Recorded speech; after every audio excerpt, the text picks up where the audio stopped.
আল্লাহ রাসূল সাল্লাল্লাহু আলাইহি ওয়াসাল্লাম যখন মেরাজে গিয়েছেন, মেরাজে যাওয়ার পর আল্লাহ রাসূল সাল্লাল্লাহু আলাইহি ওয়াসাল্লাম যখন জান্নাতের মধ্যে হাঁটতে লাগলেন, এমন সময় ওনার কানে শুনতে পেলেন যে একটা হাঁটার ঠক ঠক আওয়াজ ওনার কানে আসতেছে। আল্লাহ রাসূল সাল্লাল্লাহু আলাইহি ওয়াসাল্লাম জিবরাইল আমিনকে প্রশ্ন করল, হে ভাই জিবরাইল, আমরা দুইজন এখানে হাঁটতেছি, আমাদের দুইজনের বাহিরে আরো একজনের পায়ের শব্দ শোনা যায়, আরো একজনের পায়ের ধ্বনি শোনা যায়, এই পায়ের ধ্বনিটা কার? জিবরাইল আমিন বলল, এই পায়ের ধ্বনি হচ্ছে আপনার সাহাবী হযরতে বেলাল রাদিয়াল্লাহু তাআলা আনহুর। সুবহানাল্লাহ। আল্লাহ রাসূল সাল্লাল্লাহু আলাইহি সাল্লাম যখন মেরাজ করে জমিনে আসলো, হযরতে বেলাল রাদিয়াল্লাহু তাআলা আনহুকে বলল, হে বেলাল, তুমি এমন কি আওয়াজ শুনো, এমন কি আমল করো যে আমলের কারণে তোমার পায়ের ধ্বনি আমি সে আরশে আযিমে জান্নাতে গিয়ে তোমার পায়ের ধ্বনি শুনেছি। সুবহানাল্লাহ। বেলাল রাদিয়াল্লাহু তাআলা আনহু বলল, ইয়া রাসূলুল্লাহ, আমি ইসলাম ধর্ম কবুল করার পর থেকে শুরু করে এ পর্যন্ত এমন কোনো বিশাল বড় আমল তো আমি করতে পারি না, কারণ আমি একজন কেনা গোলাম, আমার কোনো সামর্থ্য নাই যে আমি টাকা পয়সা দান করব। আমার এমন কোনো সামর্থ্য নাই যে আমি ভালো ভালো কাজ করব। আমি শুধু এতটুকু করতে পারি, আমি যখন ওযু করি, ওযু করার পর 2 রাকাত নামাজ আদায় করি। সুবহানাল্লাহ। কয় রাকাত নামাজ? বেলাল রাদিয়াল্লাহু তাআলা আনহু বলতেছেন, আমি যখন ওযু করি, ওযু করার পর আমি 2 রাকাত নামাজ আদায় করি, তাহিয়াতুল ওযু। আল্লাহ রাসূল বলল, এই 2 রাকাত নামাজের এত এত গুণ, এত এত মর্যাদা, সেই জন্য মেরাজে আমি তোমার পায়ের কদমের আওয়াজ আমি শুনেছি। সুবহানাল্লাহ। এখানে ভাইয়েরা, ওযু করার পর মসজিদে ঢুকার পর সর্বপ্রথম মসজিদে ঢুকবেন, আগে 2 রাকাত নামাজ আদায় করবেন। কয় রাকাত? 2 রাকাত। 2 রাকাত নামাজ আদায় করবেন। 2 রাকাত নামাজ পড়ার পর অন্যান্য নফল নামাজ আদায় করবেন। সম্মানিত উপস্থিতি, আবার শুন, আল্লাহ রাসূলকে জিবরাইল আমিন মেরাজে নিয়ে জান্নাতে প্রবেশ করালেন, জাহান্নামে প্রবেশ করালেন। জাহান্নামের শাস্তি সম্পর্কে শুনুন। জাহান্নামে যখন প্রবেশ করলেন রাসূল সাল্লাল্লাহু আলাইহি সাল্লাম, তিনি বললেন, আমি এমন একটি সম্প্রদায়ের পাশ দিয়ে অতিক্রম করলাম, আমি দেখতে পেলাম তাদের হাতের নখগুলো হচ্ছে তামার মতো। নখ কিসের মতো? নখগুলা হচ্ছে তামার মতো। ওই লোকেরা তারা তাদের এই নখ দিয়ে তাদের চেহারার মধ্যে, তাদের বুকের মধ্যে তারা এইভাবে আসছে, এইভাবে তারা খামসি মারতেছে, এইভাবে তারা তাদের শরীরের যে গোস্ত রয়েছে, যে চামড়া রয়েছে, ওই নখ দিয়ে শরীরের চামড়াগুলা তারা ছিঁড়ে ছিঁড়ে তারা এইভাবে তারা ফেলতেছে। আল্লাহ রাসূল সাল্লাল্লাহু আলাইহি সাল্লাম জিবরাইল আমিনকে প্রশ্ন করল, এ জিবরাইল, এই লোকেরা কারা যারা এইভাবে তাদের শরীরের যেই মাংসগুলা তারা এইভাবে খামচি মেরে তারা ছিঁড়তেছে? এই লোকেদের অপরাধ কি? তাদের কোন পাপের কারণে তাদের এই শাস্তি? তখন জিবরাইল আলাইহিস সালাম বলল, এই লোকেরা হচ্ছে দুনিয়ায় তারা গীবত করত, দুনিয়ায় তারা মানুষের গীবত করত, মানুষের দোষ তালাশ করত। বলেন তো দেখে, এরকম কিছু স্বভাবের মানুষ আমাদের সমাজে আছে না? মানুষের দোষ তালাশ করে, কে কি করে না করে, এগুলা নিয়ে সব সময় এই পায়তারা করতে থাকে। সম্মানিত উপস্থিতি, গীবত আপনাকে বুঝতে হবে গীবত কি। গীবত হচ্ছে সত্য কথা। গীবত কি? সত্য কথা। ধরুন একজন ব্যক্তি একটা অপরাধ করেছে, ওই অপরাধটা করা সঠিক, কিন্তু আপনি তার সামনে তাকে উপদেশ না দিয়ে, তাকে না বুঝাইয়া, তার পিছনে তার বিরুদ্ধে আপনি এইভাবে এই কথাগুলা রটাইতেছেন, এটা হচ্ছে গীবত। অর্থাৎ ওই দোষটা তার মধ্যে কি আছে, সে চুরি করতে পারে, ডাকাতি করতে পারে, বা যে কোনো একটা অপরাধ তার মধ্যে আছে। আপনি সেই অপরাধের কথাই মানুষকে বলে বলে বেড়াচ্ছেন। বুঝা গেছে? তো এটা কিন্তু সত্য কথা যে তার মধ্যে এটা আছে, কিন্তু আপনি তার আদ্যে মনে যেগুলো বলতেছেন, এটা হচ্ছে গীবত। এবার যদি ওই অপরাধটা তার মধ্যে না থাকে, আর তার মধ্যে যদি সেই অপরাধটা না থাকে, আর যদি অপরাধটা সে করে না থাকে, তাহলে আপনি তার উপরে অপবাদ দিয়েছেন। নাউজুবিল্লাহ। আপনি এমন কথা বলছেন, এমন কাজ করছেন যেটা ওই ব্যক্তি করে নাই। আপনি একজনকে মিথ্যা মামলা দিয়ে দিলেন, মিথ্যা সাক্ষী দিয়ে দিলেন, অথচ আপনি সেখানে ছিলেন না, আর সেও এই অপরাধ করে নাই। আপনি দিয়ে দিলেন যে অমুক এই কাজটা করছে, আমি দেখছি, অথচ উনি এখানে ছিলেই না। তো এরকম যে ব্যক্তি অপবাদ দিবে, এই অপবাদের শাস্তি আরো ভয়ঙ্কর। বলা হয়েছে কেউ যদি কারো নামে অপবাদ দেয়, ওই ব্যক্তির যে অপরাধটা করে নাই, সেই অপরাধটা যে ব্যক্তি দিয়েছে অপবাদ, তার উপরে চাপাই দেওয়া হবে। অর্থাৎ তাকে ওই পাপটা করাইয়া তারপরে মৃত্যু দিবে। কত ভয়ঙ্কর কথা! আপনি একজনকে বলছেন চোর, অথচ সে চোর না। এবার আল্লাহ আপনাকে ওই চোর বানাইয়া তারপর আপনাকে আল্লাহ তাআলা এই দুনিয়া থেকে নিবে। ভয়ঙ্কর শাস্তি। এই কারণে ভাইয়েরা, মানুষ কি করে না করে এগুলার চিন্তা বাদ দিয়ে নিজের চিন্তা করেন। দুনিয়ায় আমরা আছি কদিন? 50-60 বছর হায়াত। তো এর ভিতরে যদি আমরা যদি নিজের আমলের চিন্তা না করি, মানুষের পিছনে গীবত করি, মানুষের পিছনে লেগে থাকি, এটা নিজের ক্ষতি। আমি কারো গীবত করি, কারো সমালোচনা করে কারো একটা চুল বাঁকা করতে চাই না। একটা চুল বাঁকা করার কি নাই, সুযোগ নাই। আমি তার গীবত করি, তার কোনো ক্ষতি করতে চাই না, কিন্তু এতে দ্বারা আমার নিজের ক্ষতি হবে।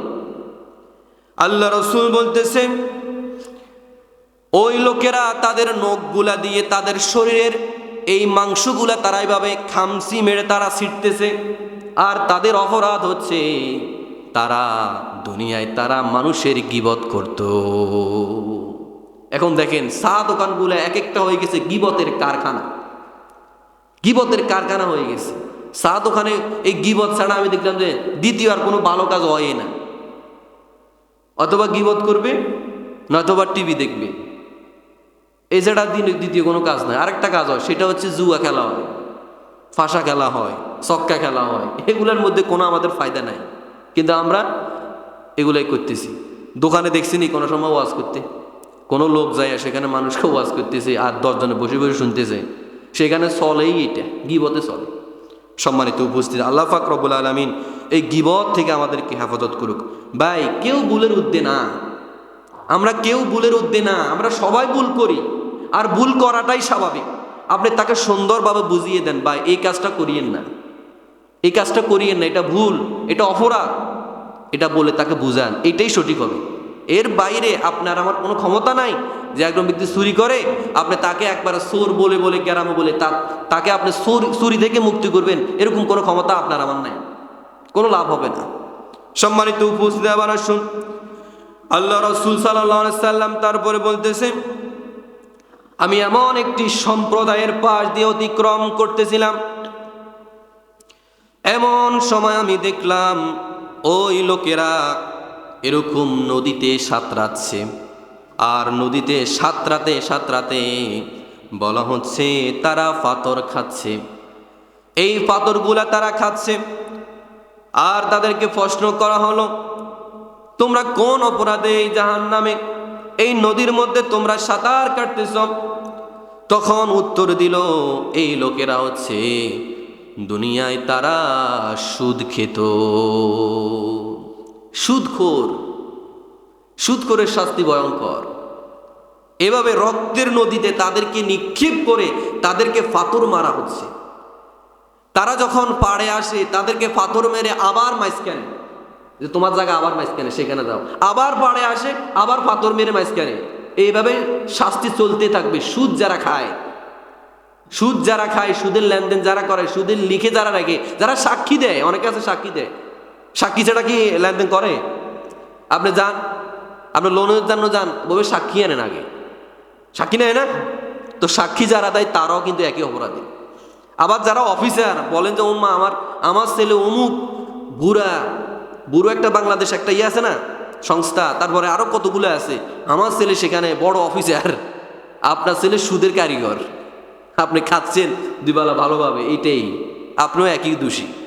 সম্মানিত উপস্থিতি, তাহলে যারা সুদের লিখক, হিসাব কর্তা, তারাও একই পাপের শাস্তি ভোগ করবে। আর যারা নেয় আর যারা দেয় তাদের জন্য তো শাস্তি রয়েছে, একই শাস্তি। তাহলে যারা সুদ খায় তাদের সেই ভয়ঙ্কর শাস্তি, তাদেরকে রক্তের নদীতে নিক্ষেপ করে তাদেরকে এইভাবে শাস্তি দেওয়া হবে। সম্মানিত উপস্থিতি, একটা ভালো ব্যবসা করার জন্য, ভালো করে ঘর দেওয়ার জন্য, তারপরে ব্যবসাটাকে আরো একটু বড় করার জন্য, ছেলেটাকে বিদেশে পাঠার জন্য অনেকে লোন নেয়। এই লোন নেওয়া কোনোভাবে জায়েজ নাই। আপনার ব্যবসা বাড়াবেন, আপনার ব্যবসা আর একটু বড় করতে হবে, আবার ঘরটা লোন নিয়ে বড় করতে হবে, লোন নিয়ে মেয়ে বিয়ে দিতে হবে। এত টাকা কি আপনার? আপনার ছেলের দেশে থাকলে কি ও করে খায় না? কাজ করে খাইতেছে না? তো এত বড় হওয়ার দরকার কি? তার যদি সামর্থ্য থাকে টাকা জমাবে দেন, সে টাকা জমাক, তারপর বিদেশে যাক, টাকা জমিয়ে ভালো একটা ব্যবসা করুক। একবার লোন নিয়ে একবার বিশাল বড় ব্যবসা শুরু করে দিবে, কি দরকার আছে এটার? কি ফায়দা আছে? আপনি দুনিয়ায় হারাই, আপনি আখিরাত আপনি নষ্ট করতেছেন দুনিয়ার জন্য। কি পাইবেন আপনি দুনিয়াগুলা করে? যারা টাকা পয়সাওয়ালা, দেখবেন অধিকাংশ মানুষের ঘরে শান্তি নেই, সুখ নেই। অধিকাংশ মানুষ সুদের সাথে জড়িত, ঘুষের সাথে জড়িত, এগুলা নিয়ে তারা পড়ে আছে। এই কারণে তাদের ঘরে কি নাই? শান্তি নেই। অধিকাংশ মানুষের ঘরে অশান্তি এই সুদ ঘুষের কারণে। আল্লাহ পাক রব্বুল আলামিন আমাদেরকে সুদ থেকে আমাদেরকে হেফাজত করুক, সকলে বলে আমিন। এবার আসুন, আল্লাহ রাসূল সাল্লাল্লাহু আলাইহি সাল্লাম বলতেছে, আমি এমন একটা সম্প্রদায়ের লোকের পাশ দিয়ে অতিক্রম করতেছিলাম, আমি দেখতে পেলাম তারা বীজ বপন করে, তারা গাছ লাগায়, আবার কিছুক্ষণ পরে ওই গাছগুলা বড় হয়ে যায়, ফসল হয়ে যায়, আবার তারা কাটে, কিছুক্ষণ পরে আবার ফসল হয়ে যায়। সুবহানাল্লাহ। ফসল বড় হতে থাকে, লাগানোর দেরি, বড় হতে দেরি হয় না। জিব্রাইলকে প্রশ্ন করা হলো, হে জিব্রাইল, এরা কি আমল করে যেই কারণে তাদের এই ফসলগুলা করার পরে সাথে সাথে বড় হয়ে যায়? এমন কি আমল করে? বলা হয়েছে তারা আল্লাহর রাস্তায় জিহাদকারী, তারা আল্লাহর রাস্তায় জান এবং মাল দিয়ে জিহাদ করেছে, জানটাও শেষ, তার মালটাও শেষ হয়ে গেছে, এই জন্য তাকে এই পুরস্কার দেওয়া হয়েছে। আর তার আমল নামগুলা 700 গুণ বাড়িয়ে দেওয়া হবে। কিয়ামতের ময়দানে কোটি কোটি সওয়াব নিয়ে সে কাল কিয়ামতের ময়দানে উঠবে। সুবহানাল্লাহ। আল্লাহর দিনকে জিন্দা করার জন্য আপনাকে জান অথবা মাল দিতে হবে।